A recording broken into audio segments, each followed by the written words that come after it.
아침의 방송을 들으이소. 함께 목소리를 내주이소.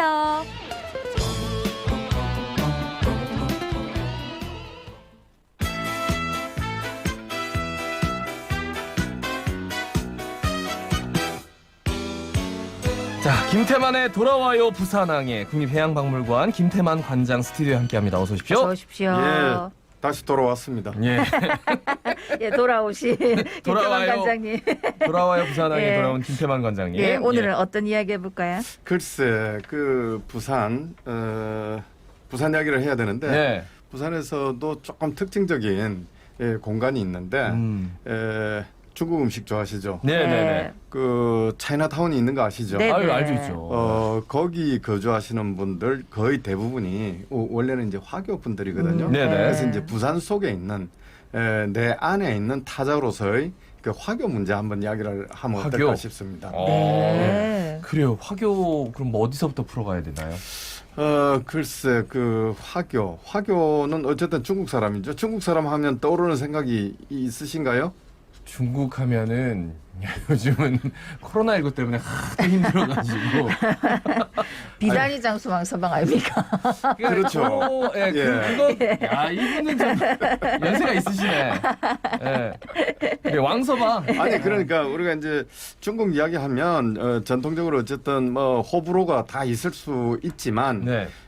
우리 한국인들의 전통 속에서는 어쨌든 중국인 하면 뭐 좀 부정적인 이야기도 많지만 어쨌든 중국 사람을 대표하는 사람으로서 뭐 왕서방 이야기 할 수가 네. 있을 겁니다. 네네. 특히 이제 김정구 선생이 불렀던 왕서방 연서라는 왕서방. 노래도 한동안 히트를 쳤었고요. 네네. 그래서 이제 거기서 보여지는 중국인, 특히 이제 왕서방의 이미지는 어떤 식으로든 우리 한국인들한테 고착화되어 있는 그런 이제 중국인 화교에 대한 이미지가 아닐까 이런 생각을 합니다. 예, 네. 저희가 왕서방 연설을 여러분 기억을 잘 못하시는 분들을 위해서 잠깐만 좀 흘려주실까요?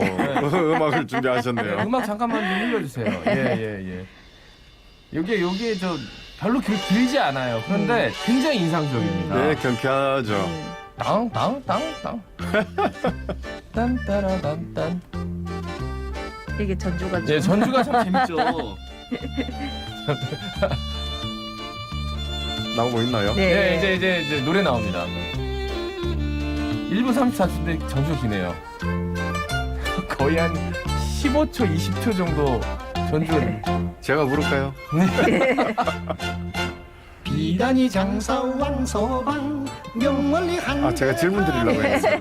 그 왕서방의 직업이 뭘까? 비단 장수 아닙니까? 비단. 그래서 예. 그래서 이제 우리 이제 그 화교들은 대부분 이제 뭐 상업에 종사를 하거나 네. 그런데 네. 거의 대부분은 사실은 중국 집을 요리집을 네. 경영하고 있습니다. 한국 현실 속에서. 안 그래도 왕서방하고 관련된 식당 이름이 많다대요. 왕서방 관련된 식당이 전국적으로 굉장히 많습니다. 네. 그래서 왜 이제 왕서방이 식당을 하게 됐느냐 이런 것들도 이제 사회학적으로 조금 연구를 해봐야 되겠는데 사실은 중국 음식 하면 한국 사람들한테는 뭐 짜장면 아니면 짬뽕인데 중국의 요리 체계는 굉장히 복잡하고 다양하거든요. 네. 네네. 그런데 한국에서만큼 이렇게 이제 단순화되어 있는 나라도 없습니다. 그런데 이제 우리가 19세기 말해서 20세기 초반만 하더라도 이제 음식을 먹는다 이러면 제대로 된 요리 먹는다 이러면 뭐 청요리집 간다 네. 이렇게 이야기를 하듯이 청요리라는 게 굉장히 풍부하거든요. 그렇죠. 근데 우리나라에서만은 유독 짜장면하고 우동으로 짜장면하고 짬뽕으로 짬뽕, 탕수육, 뭐 고착화돼 유산슬 있는데 8부채 정도. 그 정도인데 예. 그게 이제 사실은 한국 사회하고 관련성이 있습니다. 아, 왜요? 특히 이제 한 60년대부터 이제 70년대 그때 이제 박정희 정권 시대 때 사실 우리나라 농업이 발달이 조금 못해가지고 쌀 농사가 잘 안 됐었어요. 네네. 그래서 이제 그때 한때 뭐 여러 분들이 기억을 하실지 모르겠지만 그 혼분식 장려 네. 이래가지고 보리밥과 섞어라. 보리밥이나 저기 그 밀가루 분식을 하라라고 했는데 그때 사실은 화교들이 타겟이 됐었어요. 화교들은 이제 한국 사회에서 정착을 해가는 과정에서 조금 부정적으로 이 사람들은 돈은 떼돈을 벌기는 버는데 안 쓴다 이거죠. 그리고 이제 심지어는 화교들은 돈을 항아리에 넣어가지고 땅속에 묻어 놓는다라는 이제 소문이 돌 정도로 그러니까 이제 소위 말해서 이제 경제 활성화를 위해서는 돈이 돌아야 되는데 안 돌고 그런 데 대한 소위 이제 제재를 가기 위해서 유독 중국인들 화교들이 경영하는 식당만큼은 분식을 아주 강화시켰어요. 네. 그러니까 이제 쌀로 만든 요리들을 팔지를 못하게 했던 거죠. 아하, 그 그러니까 당시에. 이제 그렇게 되다 보니까 이제 밀가루로 만든 음식을 팔아야 되다 보니까 짜장면 짬뽕밖에 안 나온 거거든요. 네. 근데 우리 뭐 중국을 뭐 많이 가보셨겠지만 한상 차리면 어마어마하게 이제 뭐 저기 공군, 육군, 해군까지 해가지고 그렇죠. 굉장히 다양한 어마어마하죠. 재료를 가지고 네. 요리를 만드는데 그래서 이제 그게 한국 사회에서 정착해가는 화교들의 비애 중에 하나라고 볼 수가 있습니다. 네, 근데 부산에서는 그러면 이제 화교랑 무슨 상관이 있는지. 예, 그 이제 얘기- 부산 화교들의 운명은 또 조금 다릅니다. 왜냐하면 화교들이 이제 주로 부산에 정착하게 되는 계기는 20세기 초엽에 19세기 말의 이모군란 이후에 이제 중국의 군인들이 처음에 들어옵니다. 네. 청나라 군대가 들어왔죠. 예. 청나라 군대가 들어와서 일부 토착적으로 이제 정착을 했다가 본격적으로 들어오는 것은 6.25 때입니다. 6.25 전에 네. 중국에서는 이제 1949년 이제 중화인민공화국 수립 직전까지 1945년에서 49년까지 굉장히 치열한 국공 내전 중이었잖아요. 예, 그때 예. 이제 사실은 많은 화교들이 중국 분들이 한국으로 넘어오는데 가장 가까운 곳은 인천이잖아요. 네네. 인천에 이제 배를 정착을 했다가 인천도 불안해서 못 살겠다 하고 배를 타고 다시 부산으로. 모이는 데가 이제 부산에 옵니다. 네. 그래서 부산이 아하. 상당히 화교의 숫자가 많은 지역이었는데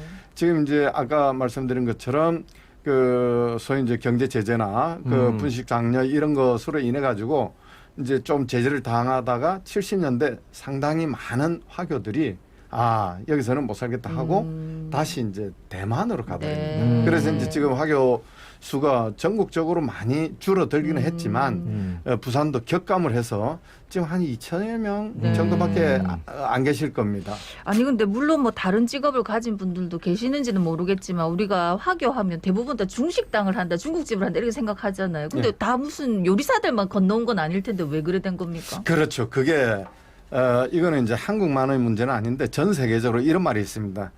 중국인은 삼바다오라고 칼세자루라고 이야기를 했습니다. 예. 중국인들은 태생적으로 상당히 근면성실하고 손재주도 많고 좀 열심히 일하는 사람들인데 네. 쌈바다오 칼세자루 무슨 칼이냐면 재봉칼 예. 옷 자르고 네. 하는 재봉칼 그다음에 이제 이발소 가면 면도칼 네. 그다음에 식칼 이 세 자루를 가지고 전 세계 어디라도 정착만 하면 먹고 살아났던 굉장히 뿌리 의식이 강하고 생명력이 강한 민족이거든요. 예. 그러다 보니까 이 사람들이 이제 칼 세 자루를 가지고 할 수 있었던 게 이제 이발업, 그다음에 재봉업, 그다음에 이제 식당인데 우리나라는 유독이 예.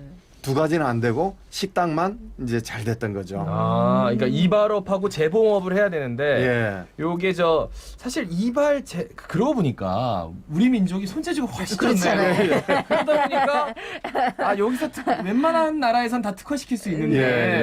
우리나라에서는 유독 정착이 잘 안 정착이 됐습니다. 요리만 정착할 수밖에 없는 예.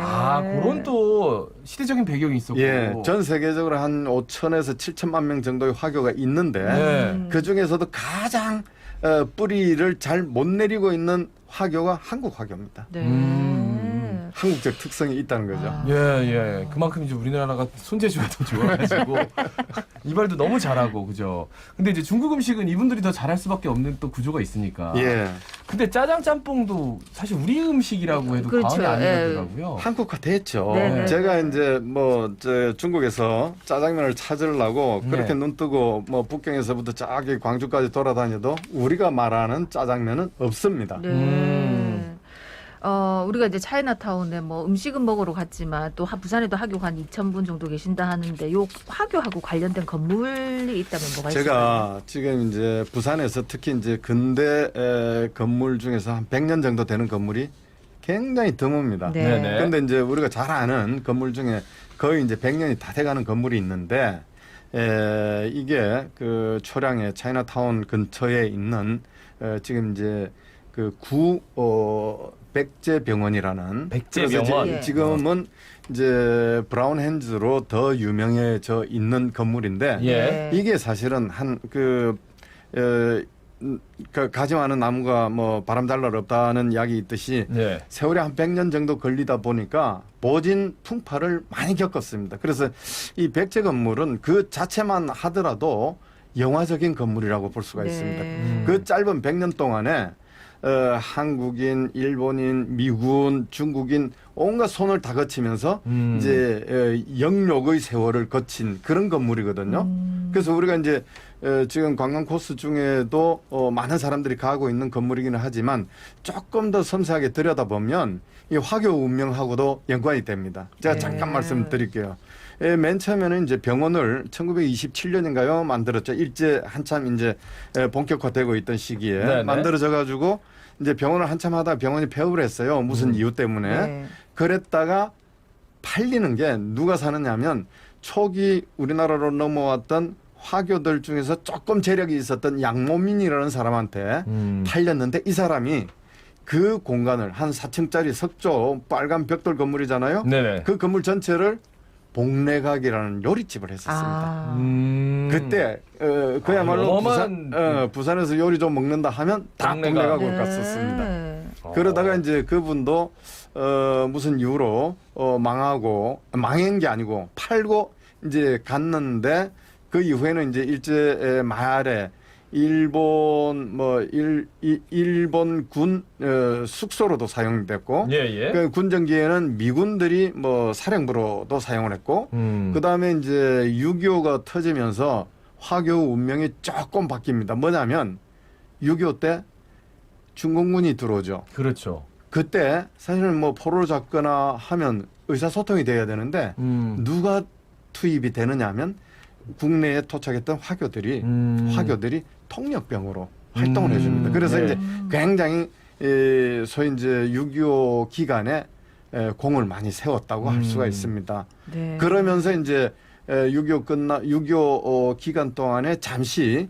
중화민국 임시 대사관이기도 했습니다. 그러니까 대만의 대사관. 대만에. 네. 거기가요. 그렇죠. 그러니까 정말 이제 우리 화교들의 입장에서는 굉장히 의미가 있는 그런 곳이라고 볼 수가 있습니다. 예. 그런데 우리는 그냥 모르고 그냥 넘어갔네요. 예. 예.